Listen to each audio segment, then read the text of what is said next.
کبھی مایوس نہ ہونا اللہ سے کہ میں اتنے گناہ کرتا ہوں، اللہ کیسے معاف کرے گا؟ اللہ بڑا کرے. اللہ تھانے دار نہیں ہے، مہربان ہے، دوست ہے، ہمارا دوست ہے.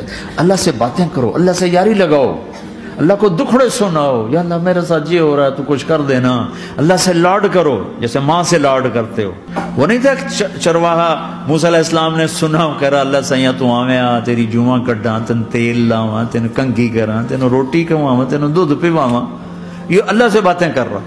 تو موسیٰ علیہ السلام نے اس کو بدبخت یہ کیا کہہ رہا ہے؟ کہہ رہا یا اللہ تو میرے پاس آ، میں تمہیں تیل لگاؤں، تیری جوئیں نکالوں، تیری کنگھی کروں، تجھے بکری کا دودھ پلاؤں. تو وہ تو بیچارہ ڈر کے رونے بیٹھ گیا.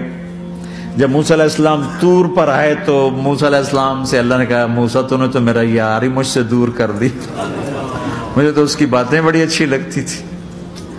تو نہیں یہ کیا، جا اس کو خوش کر کے جیسے ناراض کر کے آیا.